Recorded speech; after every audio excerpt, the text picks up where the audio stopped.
This right here could be the fastest kill of an MSR that you have ever seen in Star Citizen done by any fighter, like light, medium, or heavy. And that is done with the new Meteor, in my opinion, probably the best build you can do with it, because it is an optimized build for maximum alpha damage. This will be the fastest mole kill you've ever seen, and this will be the fastest terrapin you've ever seen go down by a fighter. So let me show you the ship build.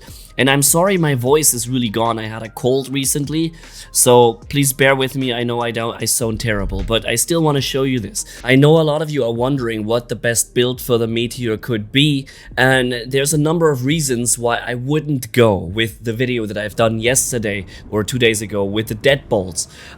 Most importantly, because you're taking a whole lot of disadvantages when you're choosing ballistics. We cannot change the bespoke ballistics, we're gonna have to deal with them, but we can change the 4 size 3s, and to align the speed with the Leonidis ballistic cannons, they have 840 meters per second. The M5A Laser Cannons, with an extremely high alpha damage, have 1000 meters per second, so they're really close in terms of speed. By the way, if you ever jump like me into the planet like this, I don't know, don't try to fight enemies from there, because not only did I crash here somehow, I also was not able to deal any damage, and then I had an anti-cheat error popping up afterwards.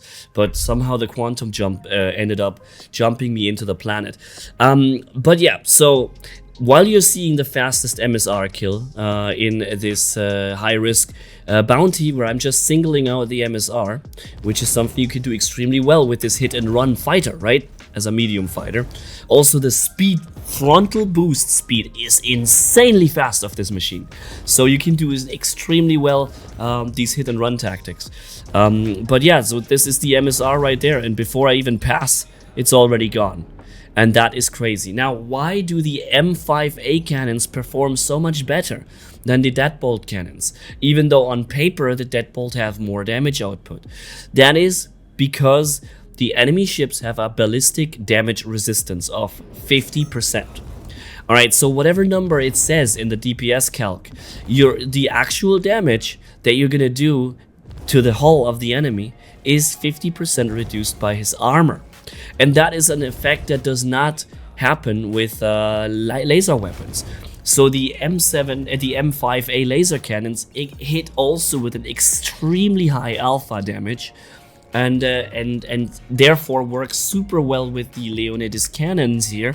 Also similar speed, you know, but they do not suffer from that disadvantage of having a 50% damage mitigation going on, you know, and that puts the M5A far above the deadbolt in terms of efficiency. Another thing you're gonna see is that whatever we kill, we always drop the shields first. And I'm saying this after I've made the deadbolt video. So even with the full ballistic build, every fighter we killed, we always dropped the entirety of their shielding before the fighter went down. Which means at that point you haven't gotten any advantage from running ballistics. You're taking the disadvantage of having limited ammo. You're taking the disadvantage of having slow projectile travel speed. And the most important disadvantage is that your enemy has a 50% damage resistance with his armor against your projectile-based weapon damage. And all of those disadvantages you take for only a single pro, which is the one that allows you to just deal damage through the shield and bleed through some damage.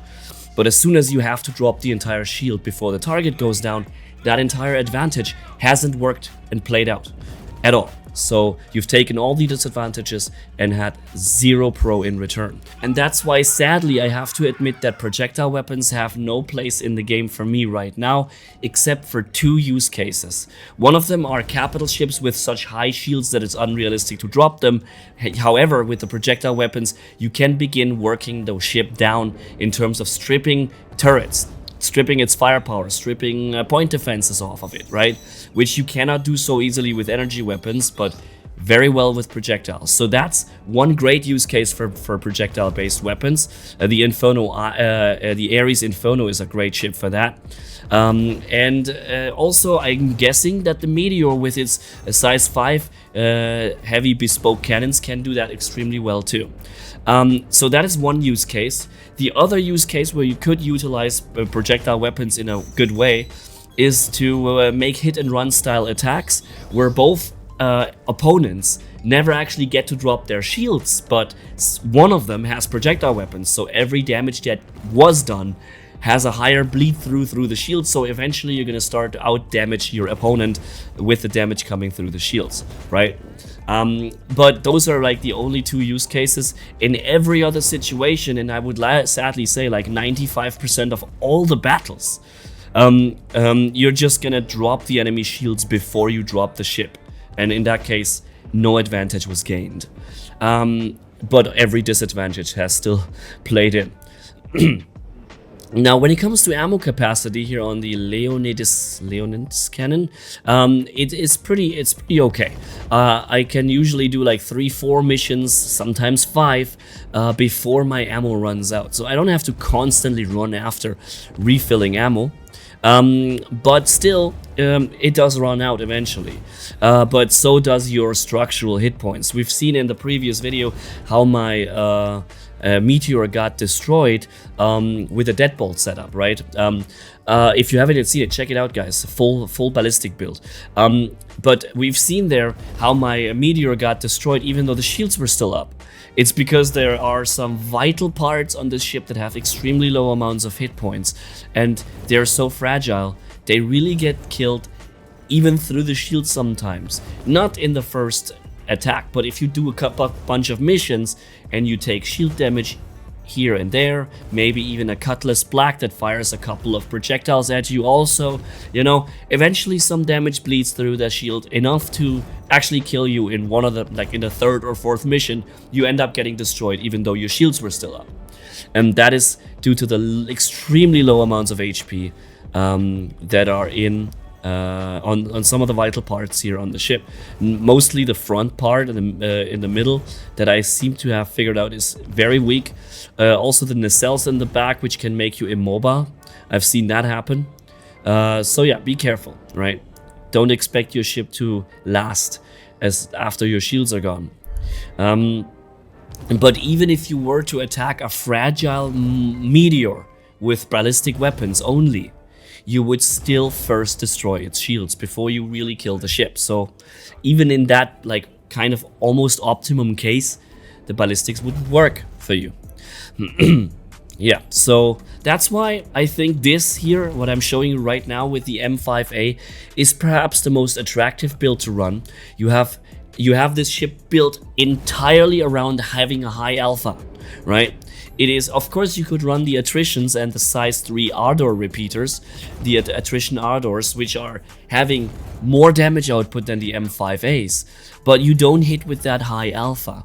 And I think the strength of the Meteor is actually that insane hit that it can do in 1 freaking second. And you come in and you fire those 2 shots, boom, boom, and you just did, I don't know, like 5,000 or 15,000 damage. I'm not even sure how much exactly. Between 5 and 10,000 you're gonna be doing, I guess, with that 1 click. And that is really good amount of damage. It allows you to one-tap some fighters, actually, right? And that's why I believe this could be the most attractive thing. Also, it utilizes your energy through output of the ship. Full ballistic build does not utilize your energy output. You have leftover power points that you could use in a tribute to energy weapons that you don't have. So you could be using your full energy generator also to power those weapons and provide them with even more ammo. Now here comes the fastest terrapin kill, okay? So we're going in. Okay, the first shot was a flyby, but let's go. We're gonna fire in. All weapons are hitting. You see the pips are nicely aligned. I'm turning in and making sure to fly decoupled in a way where we hit the same center spot, and just like 4 or 5 shots and the terrapin was gone. That was crazy. And yeah, definitely my favorite build for the Meteor. Even though I usually love to use the attritions on every Corsair, Andromeda, whatever. this build here is my favorite by far for the Meteor. So I thought I'd share this with you, even though my voice is not very good and I should probably recover it a few days. Again, you can, I've showed this also in the last video, you can restock without landing by hovering over the pad. You see 8,200 is the restock cost for full ammo, but that was with included some rockets or some missiles we fired. Also, if you haven't yet seen the full Meteor ship review, an honest review about the entire ship, check it out right there. You'll find it in the last videos a couple of days ago. So we're logging out, which this ship can do for you. Thank you guys for watching. Don't forget to like, comment, and subscribe. Manni off. Bye bye.